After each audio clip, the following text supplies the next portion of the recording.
Ellis is the co-founder of Amazing If, a company on a mission to make careers better for everyone, whether you're climbing the corporate ladder, freelancing, or building your own business. She's also the co-host of the UK's #1 careers podcast, Squiggly Careers, and she is a self-confessed introvert. On this episode of Sound Advice Entrepreneurs Unfiltered, Sarah shares her journey as an introverted entrepreneur with her tried and tested tips on how to network and navigate the world of business with confidence. Welcome, Sarah. Thank you so much for having me. I'm looking forward to our conversation together. Me too. Now, Sarah, I've known you for years and you've always been really open about being an introvert and how the idea of walking into a room with hundreds of people terrifies you. Can you tell us a little bit about how that impacted your early career? Well, in my early career, I just spent all the time pretending to be an extrovert. So at that point, I hadn't sort of accepted my introversion. And I think that was partly due to the pressures of what society tells us successful, in inverted commas, people should look and feel like. And so I was really ambitious and I wanted to progress in my career. And both of those things are still true today. But at that time, I felt like there was a formula that I should be following. And that formula included, being an extrovert, being the life and soul of a party, connecting and, with that sort of 80s network of like going into a room and like tossing business cards left, right and centre. And so it was definitely never me, but I certainly, for the first part of my career, I spent too long, I think, pretending to be somebody I wasn't, which is always exhausting and does get to the point where I think it's not sustainable. Once I started to accept and understand, I think, my introversion and how that could be just as good as extroversion, I was much more comfortable and confident, but also I was loads better at my job. So did you spend the early years of your career feeling uncomfortable then? Yeah, I think I always felt like I didn't quite fit in. I felt like I was copying other people's behaviour versus trying to be sort of a better version of me and what I'd got to bring. I don't want to sort of describe it as like, every day was, really hard for me. That also wasn't true. And I think there's different levels of introversion, but I definitely didn't sort of feel like I was sort of being myself until I think I've been working for 7 or 8 years. And what was the point then when you thought, actually, this isn't me, I'm going to start to understand my own behaviours and become more confident in who I am? Well, I do think there are moments where a book finds you just when you need it. And I read Quiet by Susan Cain, and that's all about kind of the power of being introverted. And I just recognised a lot of the behaviours that she described. And also I really liked the way she talked about how we re-energise. So as an introvert, I am someone who, I spend quite a lot of my days with lots of people, delivering career development. And, I do a podcast and I stand on lots of stages and I actually love standing on a stage. But that's actually not that unusual for an introvert. Lots of stand-up comedians, for example, are introverts. I think what she then talks about is, let's imagine myself and then my co-founder, who's a real extrovert, had both stood on stage all day. What do you do after that day? And so what I do after that day is I don't want to talk to anyone. I want to go home. I want to be by myself. And that's how I re-energise and sort of plug in my battery, essentially.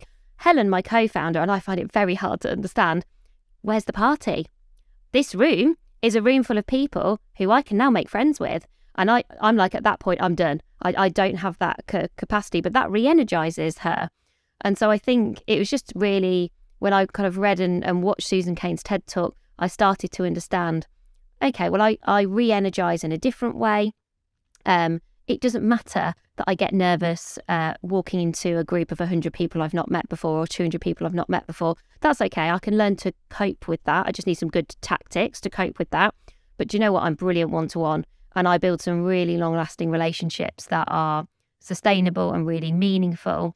And there isn't one shape of a network. Again, sometimes I think, it's networks are all about how many people you know. Whereas I think they're much more about like, well, how many people can you help? Or how many people are you growing? And also, are you doing it in a way that works for you? I was definitely that person who I thought networking was, you've got to go to an event in the evening. And then all I'd spend the day doing is thinking, how do I get out of it? Or just telling myself, my work is so important that I can't go to this thing. Obviously, I just didn't want to go.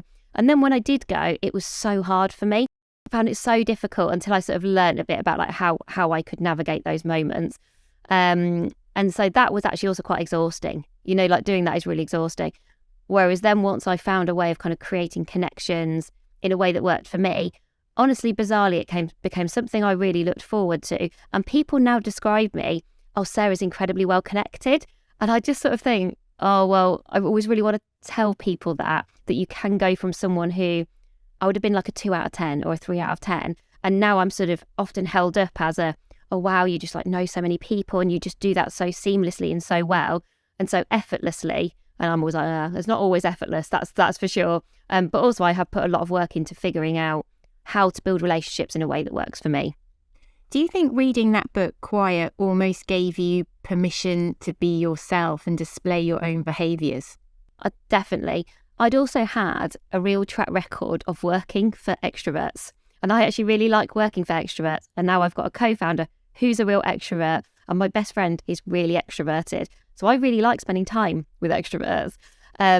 Albeit my partner in my life is an introvert. But all of my sort of work connections are usually more extroverted than me.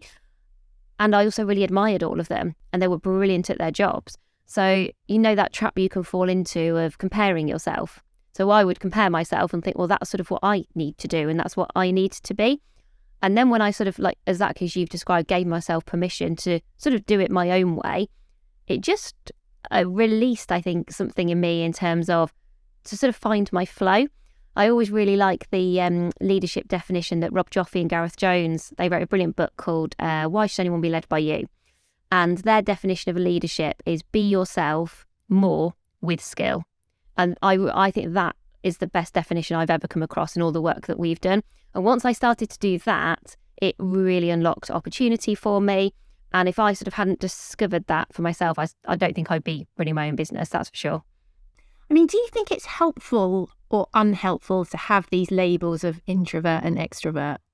Well, well, it's interesting. I'm always quite reluctant to give people labels where people feel like they are put in a box, because I think labels can be limiting. I also think on the kind of other side of the coin, you can't use a label as an excuse. So, and I do see that sometimes. So I don't think I can say, well, I'm an introvert, so I'm just not going to do that. Or I'm an introvert, so I'm not going to meet new people. Or I'm never going to put myself out of my comfort zone. The description that I always really like is our personalities are a bit like rubber bands. And when we're a rubber band at rest, we're our natural, very comfortable self. So that's me sort of, by myself, not talking to people, reading a book. Perfect. But my rubber band can stretch in all sorts of different directions, but just not for too long. And also not to the point where you're going to snap. And snap would be burnout. So burnout for me would come from, let's say every day I'm doing lots of career development on big stages or doing keynotes and those kind of things. If I then had to sort of go out in an evening as well, and I had to do that consistently, over time, that rubber band would get stretched and stretched and stretched to the point where you snap and you burn out. And we don't want anyone to kind of get to that point, because then you get to feeling really demotivated, you sort of lose meaning. And we all spend so much time at work, you don't want to do that. So I don't think labels should limit us in terms of our learning. And I don't think labels should equally be excuses to sort of not try things out. Because also we, in my experience, all have more potential than we give ourselves credit for. So all the people that I work with on their careers and their career development, everyone's better. We're all our own worst critics, right? So sometimes I think when we use these labels, it can make us smaller. So I think that's the danger. But I think you choose. I think you make some active choices. That's what I say to everybody about, we all have a quiz, don't we? Like a career quiz or a personality quiz. And I would say, well, use them if you find them useful, but see them as inputs, not as outputs. So see them as insights that you choose what you then want to do with those things. So do I still go into rooms where I'm nervous and have to meet loads of new people? Yes. But do I now know, okay, that's going to be quite draining for me? I still get some enjoyment from it, but I think really carefully about how I design my days, about how I spend my time. I had a big session this week where I was sort of by myself for a day, facilitating a really big group. And then the next morning, I got nothing in my diary. And that's really important for me to be at my best. And I wonder whether, even like 3 or 4 years ago, I don't think I would have had the confidence or maybe the self-awareness to sort of spot how I design my days makes a really big difference to my ability to do my job. And before you developed that sort of self-awareness, did your rubber band snap? Did you ever hit burnout? I think I had a moment where I got so focused on work that I gave up lots of other things that were important to me. And at that moment, I was studying for an MBA and I was working for a bank in Canary Wharf. Not quite different to the entrepreneurial environment I find myself in now, I think it's fair to say. But interestingly, I'd got a job that I really enjoyed. So I was really enjoying that role. But it became quite sort of all-consuming, and I was doing quite a lot of things outside of work but connected to work. And so I thought, oh, do you know what? I'm going to stop some sports stuff that I like. I'm going to stop seeing some of my friends. I sort of got rid of all of the rest of me, and all of my identity became about the work that I do. And scientists actually have a phrase for it. They call it enmeshment. And enmeshment is basically when the work you do becomes who you are. And I think I have fallen into that trap before of kind of going, I've sort of lost sight of, perspective. And also that we know rationally, actually doing things outside of work, like seeing friends, building relationships, having hobbies, will actually make your work better. And we sort of objectively all know that. But I think often these things creep up on you rather than happen overnight. So when I talk to people about who've really experienced burnout, I would say more seriously perhaps than I have, it's not like a 1 week you're fine, the next week you're not. I think it's sort of, it's like inches, not miles. So it creeps up and just, you almost don't notice it. And then suddenly you get to the point where you're like, I can't remember the last time I saw my friends. Or, I've cancelled loads of plans on my friends and I keep cancelling. And then you just start to sort of see a trend or a theme. But sometimes it takes someone else observing that to notice that that's kind of the case. I actually really remember my sister, who I played netball with, sort of saying, oh, like, why are you not playing? You love playing netball. And then we don't get to, I also got to see her when I was playing netball. I was like, oh, actually, yeah, I don't really know why, but I think I was sort of just restricting everything. So I felt like that focus was going to help me do my job better, but it didn't. It wasn't like my performance absolutely went skyrocketed because I'd taken all of these things away. If anything, like I say, I think it probably got a bit worse because I think you need those other things. They provide you with, balance and perspective and looking after your body, looks after your brain, all that good stuff that we know. So yeah, I don't think I've ever had burnout the way that the World Health Organization would define it in terms of burnout, where you really lose that sense of meaning and motivation. But I definitely have sort of moments where work has become too much of who I am. And you're right, all the research points to the fact that actually if you have balance and happiness, you're much more productive at work. Yeah, we just have to remind ourselves of that when our to-do lists look incredibly long and you're like, do I go for a walk? Because I know fresh air and like moving will be really good for me. But equally, that list has just got longer and longer. But I think it's practicing. That's what I always say to everybody. I'm like, this is not about trying to be perfect. We don't need the Mark Wahlberg, get up at 4:30 and get yourself into some sort of ice bath type scenario. And I think all of those things where you think, oh, CEOs or like the best entrepreneurs, they're all getting up really early and going for 10-mile runs and then they're only drinking juices and all of that stuff. I'm like, they're absolutely not. I think you have to figure out though, what works for you and really try and take control of how you're spending your time, how you design your days so that you can be at your best. And when I look at what that looks like for me versus what that looks like for Helen as a co-founder, having a co-founder is really interesting because we are so different. Everything about like how we work and how we approach things is very, very different. And at times I have small wobbles and I think, oh, but Helen's up at 5:30 in the morning because she is genuinely up at 5:30 in the morning. Oh, and I sort of feel a bit bad, but I'm like, yes, but I'm never going to get up at 5:30 in the morning. But then I'm more of a night owl. And then, I take loads more breaks than she does. I'm very much like, I'm quite sort of intense burst and I sort of need a break, where she'll sort of sustains and kind of works for a bit longer before she needs a break. And so we're just very different. So I think I've got more and more used to sort of being myself rather than trying to be anyone else. And what was the light bulb moment then of you and Helen starting Amazing If together? And did it feel like quite a natural move for you to start a business, or did it feel uncomfortable? Oh, it felt massively uncomfortable. That's why it took me ages to do it. So I was super happy in my corporate career, which sometimes people feel like, oh, surely everybody wants to escape the corporate world. I didn't, and Helen didn't. We were both really enjoying it, and we were both really good at it. What it was more, we've known each other for about 24 years. We were at university together, and then we were just friends. no intention to run a business. I think I also looked at people who ran businesses and thought, oh, well, I'm not that. You see serial entrepreneurs, people who love taking risks, all sort of the stereotypical profiles that I actually think are often not true, but that you see from a distance when you're not in that world. And I was like, well, obviously that's not me. So I wouldn't go and run a business.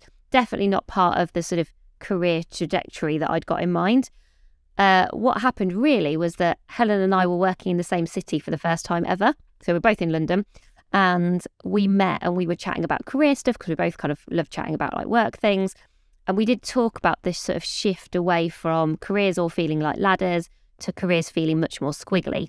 And actually that everybody was getting more squiggly, whether you were really senior, whether you were just starting out, we were all developing different directions. And this sort of ladder didn't feel like it was a useful frame for career development. We also found that career development either tended to be sometimes just for the fortunate few. So it's great if you're really senior, but not so good for everyone else. And not as accessible and affordable as we would like it to be. And also just not as practical. So sometimes it was super academic, which can be interesting, but sometimes quite hard to apply. Or you got into the real cliches, which I am very anti, which is where you just see things on Instagram that tell you to do what you love, which actually I think is demotivating rather than motivating, because you're like, there's no how and there's no help there. Sort of feels more like platitudes rather than things that are practical. And so we just sort of had these insights really. And I just remember drawing like, oh, it's not about the ladder, it's about the squiggle. And we started doing a few workshops really for our friends. So we just like once a month did a workshop. We were drawing these tools, trying everything out, and people were enjoying it. And we just enjoyed doing that. And then very organically that sort of expanded in different directions. So we started our podcast. Eventually we got a book deal with Penguin. These things sound like they happened seamlessly. They absolutely didn't. Nobody wanted to talk to us about our book, The Squiggly Career. We got rejected loads of times. And then we just went, oh, okay, well, we'll leave it for a bit. And then funnily enough, we left it for a bit. Then we got 2 book deals at exactly the same time. It's like buses coming along. Yeah, like no one was interested and then suddenly everybody was interested, which also shows why it's okay to give up for a bit, I think is what we learned about that. So we were convinced it was a good idea, but organisations weren't quite ready, but people were. Actually, from day one, individuals have always got the idea of squiggly careers, but organisations are a bit like, oh, like what does this mean? Maybe they're a bit more hierarchical at that point. This is back in 2013. Maybe they weren't quite ready just yet. So yeah, we just organically were basically sort of playing and testing ideas, enjoying ourselves. Neither of us have got kids at that time, so we got loads of time. In hindsight, we got a lot of time, and there was no pressure. You're not trying to raise money, you're trying to cover your costs, and sort of that was about it. I guess what then started to happen is that organisations started to ask us to go into their companies to run career development. So I used to take holiday. I used to take holiday from my day job to go and do another job. Now that didn't feel that sustainable when you talk about burnout. I was like, there is only so long that can last for. But even then, Helen and I weren't convinced we should go and run Amazing If, which is the kind of name of our company. We just thought, oh, maybe it's something we do for a couple of weeks in the summer. And the turning point was Helen feeling like she was ready to leave Microsoft. And we had got enough money in the bank that I think we could pay her for about 6 to 9 months. So I was like, why don't you just give it a go for 6 to 9 months? Then obviously I got a bit jealous because I was like, oh, I want to do it. But it took me a long time to kind of let go of my, everything that was kind of wrapped up in all the hard work that you have invested into, the other kind of careers that you've had so far. And actually, in hindsight, I definitely could have let go of that earlier. But it just took me a little while, I think, mindset-wise, to almost like reshape who I was. Because I had always had jobs in brands that people recognised. Like my mum knows Sainsbury's. She can tell me about what she wants to change about Sainsbury's and Barclays and Boots and all these big brands I'd worked in. And you sort of have these fears of like, well, what's going to happen if I sort of move away from these sort of big shiny jobs in big organisations to sort of doing my own thing. The risk of failure and the risk generally feels much higher.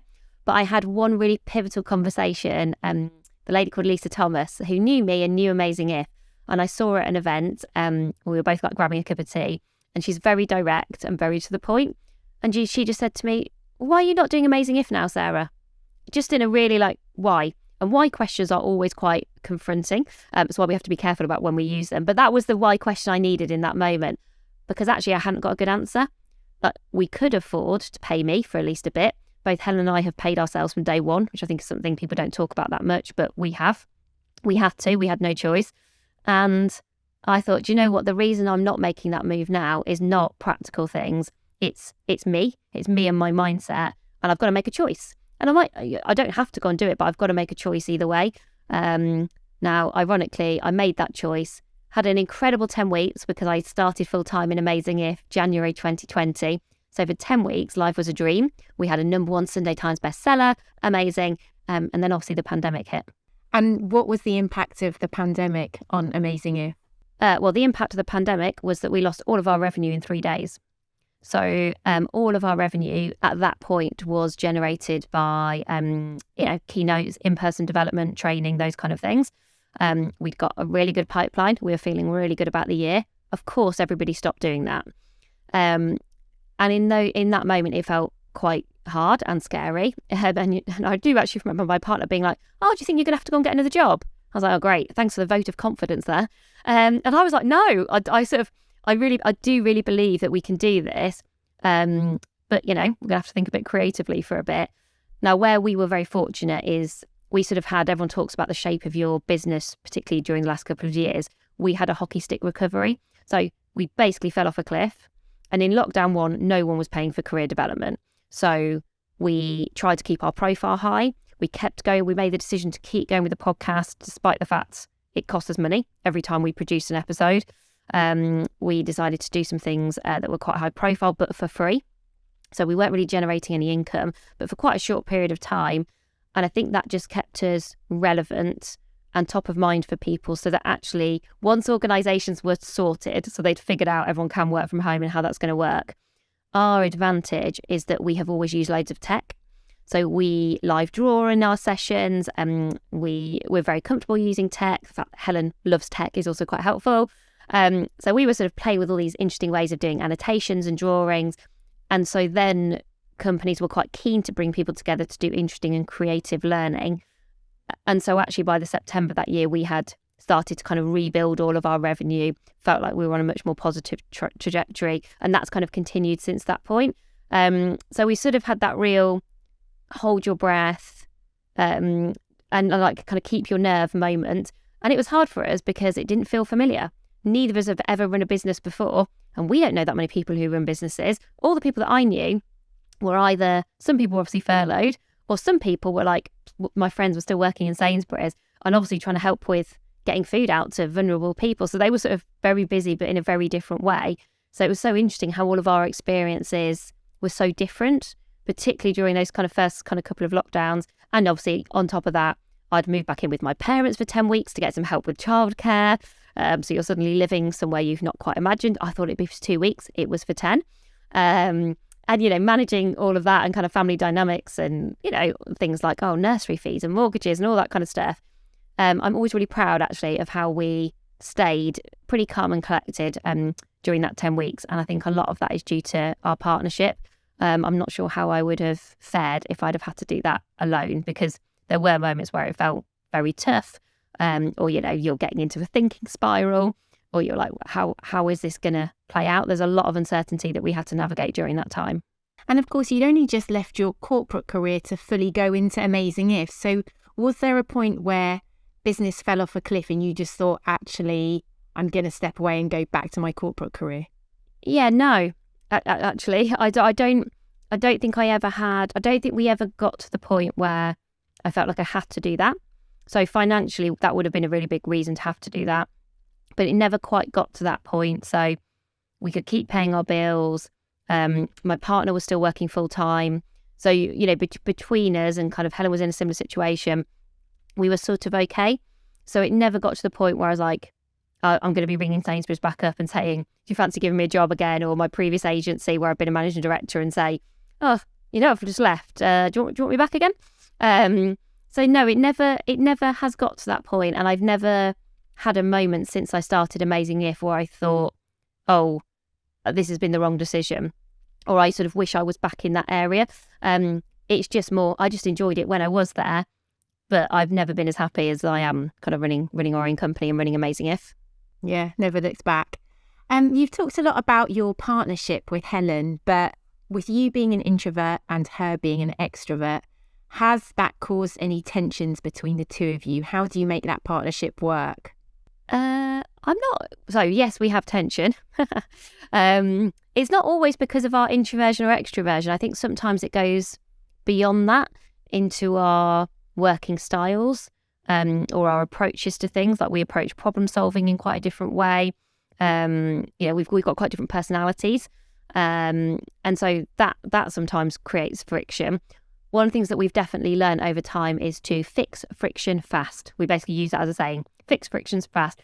And there are moments where it's just, when it just feels like, oh, something's not working, or we basically start to get, I was described as a bit antsy. We start to get a bit antsy with each other, like bickering. Yeah, it does feel a bit like that. And it's interesting when that has happened. What we are increasingly good at is calling it. I think, and knowing that it's okay. I think when it first started happening, because obviously we'd just been really good friends, and when you're just really playing with the business, which we were for a good 7 or 8 years, we didn't have the friction because you're playing and it doesn't matter, and you're not paying anyone, and you're just sort of having fun, and you're testing basically, is there demand for what you've got to supply, and that's a smart thing to do, because other than the pandemic, we had sort of tested our business model, so we didn't have any of that friction before. So it wasn't like, oh, we'd been resolving that. It was only when we were both in it fully that we were like, oh, we don't always agree, or I think we should write in this way and she thinks we should write in this way. How do you decide? And then you get your kind of WhatsApp messages get increasingly aggressive / passive aggressive / depending on whatever it is. And we did have one very notorious moment where we really disagreed over a chapter of a book, which in the big scheme of things obviously doesn't matter, but it feels like it matters at the time. And she would be WhatsApping me in the morning, and I wasn't even awake, so I would wake up to like a stream of messages, and then I would be sending her messages in the evening because I'd be working at a slightly different time. And we had to prepare our TED Talk during the pandemic. We couldn't see each other to do our TED Talk, so we were having to do everything remotely. I really remember standing in the rain in a not that nice park with loads of graffiti around us, 2 meters away from each other, shouting our TED Talk at each other so that we could at least try and practice it together. And that was quite stressful. So call it, I think, fix it fast. And I think we found just not letting it simmer. And also knowing that it is okay for sometimes things to feel really hard, or for someone to get upset. Like that's happened. Like we find it really upsetting. So some things have sometimes upset both of us. But you've got this friendship overlaid onto the business that you're running. And so then you're like, oh, crikey, on one hand, we've got to run this business. But on one hand, ultimately, she's my best friend. And so I think we are just finding our way. We're trying to be really open, always trying to have the conversation. Lots of people advised us, they were like, it's a really bad idea to set up a business with your best friend. You won't end up friends. I've had quite a few people say, get really good legal agreements in place. What happens if she steals your money? Almost like a prenup. Yeah. Like people are very serious about it because, in fairness, I think the advice comes from it when it's happened. Like, and you hear loads of examples of where those things have happened. But I think we back ourselves, and someone will probably listen back and you're like, oh, well, then they very notoriously fell out 5 years later or something. I don't know. Who knows? But I think we're both in it for the long term. We share some really important values. So because we've done quite a lot of work on values, like what motivates and drives you, we've got a lot in common about though we're very different people, we have a really core set of shared values. And I think what we're both ambitious to achieve is very aligned. And so, yes, we approach some things differently. Yes, we're very different people, but ultimately we're sort of there for the same thing. And I think overall, our friendship always does come first. So, and we've sort of always said that. But, most of our friendship anyway, before we were talking about work. So now we're just talking about our work rather than our individuals' work. So far, so good. But definitely the last couple of years, you end up learning a lot more about conflict resolution, but with someone you really care about, which is different to when it's just managing a difficult relationship in a big corporate. And is there a particular way you prioritise your friendship over the business partnership? I think there are just moments where you need to recognise it's more about being a friend than it is about being a business partner. And we've sometimes got that wrong. And we both it's like, and to be honest, not taking yourself too seriously. We laugh about it. You're like, it's better to just to laugh and to have fun, because if you're not enjoying it, sort of what's the point? But you will, even like in our WhatsApp messages to each other, of which there are way too many, we will switch very, very quickly from a work question to a friend question. And we literally sometimes will be like, oh, back to work mode. Oh, quick friend question. Yeah, it's Helen's big 40th birthday celebrations tomorrow. And so I had some friend questions for her about the logistics. Obviously, she's really extrovert. Obviously, I'm having to go to some sort of party that she already knows. She's like, thank you for coming. Because I'm like, oh, it's going to be a bit uncomfortable. But, obviously for her, I'll be there. And so, sometimes it's just like, you're like, this is just a friend moment or a friend question. I know, personally, I've had a really hard start to this year. And she was just in full friend mode when things are happening that are sort of completely outside of work. But actually, I needed her to also be really supportive in work mode too. And so I think we just got really used to the lines being really blurred. And I think we both feel really comfortable with that. But I would recognise it's not for everybody. I think how we work is definitely not for everyone. And we are pretty relentless and really care about what we do. And so I think there is a uniqueness, I think, in our partnership. And often when people talk to us and they know us both, before people really knew about Amazing If, sometimes we would get introduced, which I always used to find really funny. They'd be like, Sarah, do you know who I think you should meet? Helen. And I'm like, yeah, okay, sure. But like genuinely would happen. But I think we are very lucky, because people will often say like, oh, the thing I really wish I had was like a partnership that reflects the way that you two can work together. And I think in lots of ways, you can't buy that or find that. We are lucky. We just happen to have known each other for a really long time. We do get on really well, and we have got a lot in common. So it's worked really well for us. And were there any moments where you felt like you got it really wrong in your partnership? Yeah, I think we had one particularly sort of notorious moment, because we've talked about it a lot and kind of laughed about it in hindsight. But at the time, it felt hard. And I really remember it because every time I sort of have a meltdown, apparently it always seems to be on a train station. I always like train station platforms are like my nemesis. And I don't know whether that's because, like you're traveling and it gives you time to think or whatever it is. But it was sort of November, December time. It was really cold, quite bleak. It was sort of grey, cold, bleak London day. And I was at Clapham Junction. And it was looking ahead to when our next book, You Coach You, was coming out. So it would have been looking ahead to like January 2022, sorry. And I was thinking, I can't see my way through this. And I am usually pretty good at seeing my way through things. So we're all like everybody. We've always got quite a lot on. Like every entrepreneur, the flexibility and agility that you need is really broad. And that's why I love what I do. Like variety is one of my values. But I honestly looked ahead and almost felt a sort of bleak sense of nothingness, of like, I can't solve this. And that felt really unfamiliar to me. And I almost felt like I felt like I wanted to hide.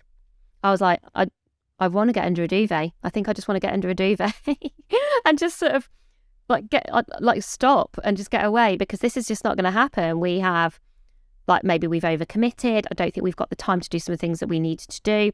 And I was, and you sort of my brain almost sort of went into overdrive, but then into nothingness. And I rang Helen, who is a real natural solver, make it happen person. She's all about prototyping. She moves at an incredible pace. And I sort of explained how I was feeling, and it was definitely for how I was feeling. And I was like, oh, I'm also not used to this. So I was really thrown by feeling that way. And what she did was went straight into, how do we fix it? So she was like, right, I think we need to do this. I think we need to do that. I think we need to do this. And I just sort of didn't respond. I was like, okay, yeah. And then I sort of put the phone down. No, I know it wasn't in an aggressive way, but it was, I sort of didn't really respond. And I just sort of hung up, and it felt really weird. And I was like, oh, that doesn't, I still really don't feel very good. And Helen also then went home and spoke to her husband, and he was like, well, that wasn't what Sarah needed. Basically she needed support and a bit of empathy. And then actually I spoke to someone different in my support network. And actually he gave me exactly what I needed. He sort of said to me, don't think about work for this weekend. Have a gin and tonic, was his first words of advice. Then he was like, well, if it was me, I'd be doing some gaming, because he's very into computer games. But he was like, what's the other stuff? Do some other stuff, basically. Almost put it in a box, compartmentalise it, like come back to it after you've sort of had a couple of days off. Like just basically take a break and then come back to it, which was exactly kind of what I just needed, someone to listen and not to try to solve it. And what Helen and I realised, and then we sort of had a conversation later that night, and actually she got really upset because she realised, she was like, I've realised I was like the exact opposite of what you needed. And actually she made me worse, which was obviously never her intention. But then it felt really weird between us. Like the dynamics felt really unusual. We were just like, I just remember sitting outside with my son having like a bath. We were both just like, what is this? Like, what's happening? And the fact that I'd then gone to someone else and she was like, oh, I feel really bad that you'd have to go to... And I was like, oh, no, it's fine. And then I think she felt like, she'd sort of been given a bit of a hard time by her partner who was sort of going, well, you sort of did the wrong thing. So she was really beating herself up. And I was like, no, don't do that. And I think what we realised then is sometimes it's really helpful just to spot how you naturally respond to somebody. So she naturally responds as a solutions person. I naturally respond as I'm usually a sounding board. I'm sort of good at ideas and possibilities and, oh, what about? And I'm sort of a good generator. And some people respond with really support, which is those are the people who are like the best listeners. They support, they maybe ask some good questions, but they give you loads of space. And so we both recognise, first of all, we naturally do different things, but also we need to signal to somebody if we need something different, because the way Helen usually responds is usually exactly what I need, but it wasn't in that moment. And it's hard to call that, right? But if I had said to her, I think I just need someone to listen. I think I just need to talk about this and not worry about fixing it. But she finds that incredibly hard because she is we will fix it fast. She came up with fix friction fast, and that just doesn't surprise me because she does everything at 100 miles an hour, which is brilliant because that's how we make progress. And something that would take me an hour will take her half an hour. So, sort of that's just her. So for her to adapt and sort of move modes is actually a really big ask, just like it would be for anyone. But it took us a little while to just figure out what happened with my Clapham Junction meltdown. And I sort of almost refused to engage with her for a bit because I was just a bit like, oh, I really don't need that. I don't need someone to like try and fix me or fix stuff practically. That sort of doesn't feel like it's not meeting me where I am, basically. And so we definitely didn't, we weren't to the point of going, oh, this is going to be a disaster. But we just both sort of went, oh, this is new. Needed a bit of space from each other, I think.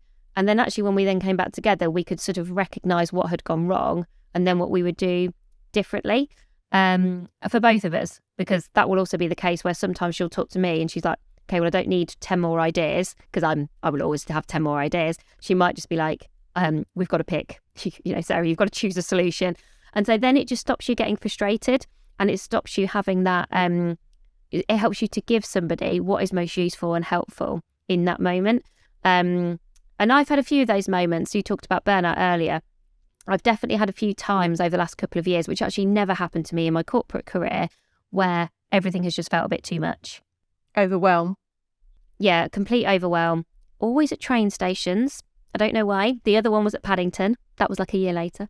I'm working my way around London train stations and having little meltdowns at each of them. But when I had my next one at Paddington, I was actually better able to at least recognise what it was, felt a bit more familiar with the feeling, and then really tried to challenge myself to think, well, this is not helpful. It doesn't happen very often, but when it does happen, I get a real sense of sort of blankness and meaninglessness. Okay, well, what has caused that? And essentially for me, it is when everything has become, we sometimes describe it as like too crunchy.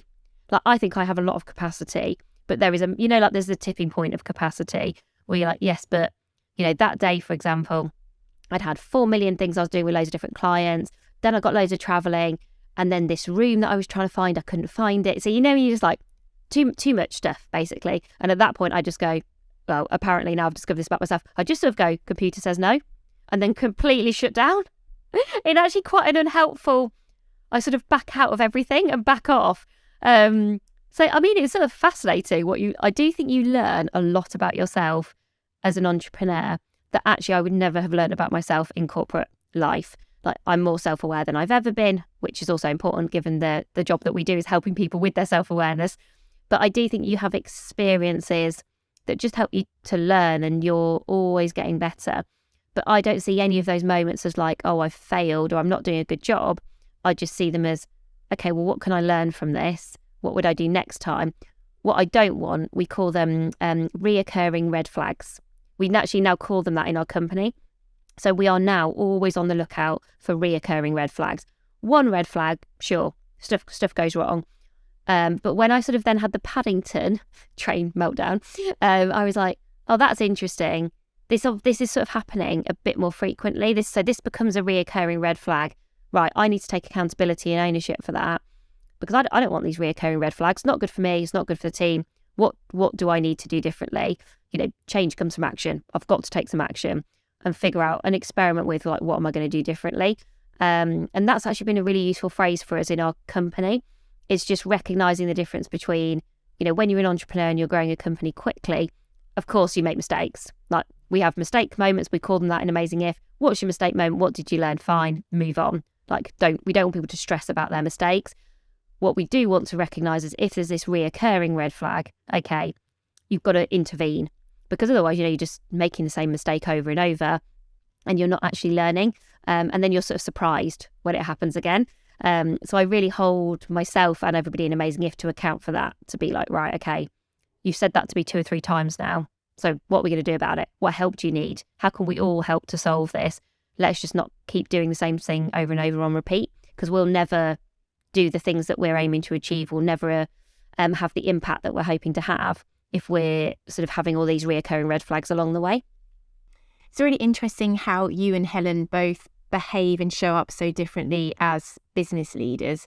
I'd love to know how you are developing and growing as this untypical entrepreneur. I know you said, as an introvert, I set myself the goal of one curious career conversation every month. So what do you mean by that, and how does that help you as an entrepreneur? Well, I think it's really easy, actually in corporate life, but particularly when you're running your own business, to get very preoccupied by running your own business. And so the relationships that you build end up being to do with your day job.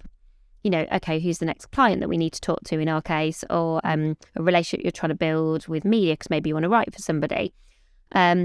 Whereas actually we know it's really important to build relationships beyond the ones you need for your day job, because that's when you get curious connections. That's when you learn new things. That's when interesting opportunities pop up that you can't anticipate, sort of things that you can't see emerge.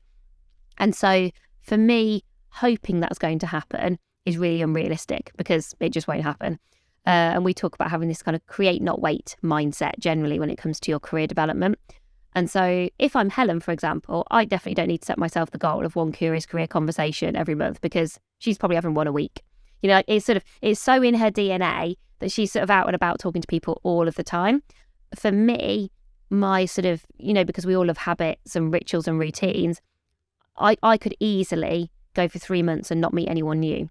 Like, that would be, like we talked about that rubber band, that would be my rubber band at rest. I'll spend time with people who I really like and who are nice, and who know me really well. I'm like, well, that's easy and comfortable. But by setting myself this goal of one curious career conversation every month, what that means is probably saying yes to a conversation that if I looked at my business priorities, you would say no to. So say yes to something you'd say no to. Say yes to somebody who you just think, I don't know anything about what they do or who they are, where the purpose of that conversation is to explore, is to find out more. And maybe sometimes you're approaching people for those conversations, maybe sometimes people are approaching you. And I do find that every time I have one of those curious career conversations, I never think, oh, that was a waste of time. I always come away sort of energized, and I've enjoyed it. And you never quite know where those connections are going to take you. And I always think, well, as a minimum, if I commit to that goal and stick to it, I've met 12 new people every year who sort of have shown me something different that I wouldn't normally see. And for me, that feels like a realistic goal. 1 per month feels realistic. And like I say, if you're a real extrovert listening to this, you might be like, well, I'm gonna do 2 a week, in which case also great. But I also think it stops you zooming in too much. The sort of the staying in your lane, only sort of seeing your world. I think it is so easy to forget, and I've seen this in all the jobs and companies I've done, what else is out there. And actually you need to do that, because that's what your customers are doing. They're not in Amazing If world all day, every day. They're not thinking about their career all day, every day. When I work for Sainsbury's, they're not only thinking about their supermarket shop all day, every day. So I think it is really important that you do sort of just be in different spaces and places And there's this great phrase like borrow brilliance. I'm like, who, what and where am I borrowing brilliance from? And if that answer is the same all the time, I know I'm limiting my learning. So I'm always looking for things I could say yes to, which often just feel a bit left field. But I'm like, okay, I'll just do it and see. And you can't do it all the time because of course you can't, because you've got to prioritise a successful, sustainable business. But one a month feels about right for me. I love that. Borrow brilliance. Such a great quote. So for other introverts, whether they're just starting out in their career or they're running their own business, what would be your advice on having impact and presence at work? I would focus on what you've got to give rather than what you've not got. So sometimes I think introverts are very good at seeing all the things they've not got. It's like, oh yeah, but I'm an introvert who's very happy on stage, but some introverts are like, that's my worst case scenario.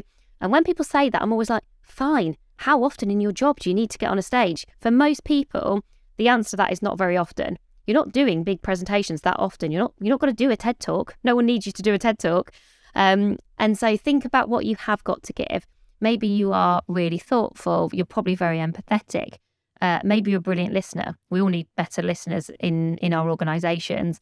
And also really think about, well, what does influence and impact look like for you?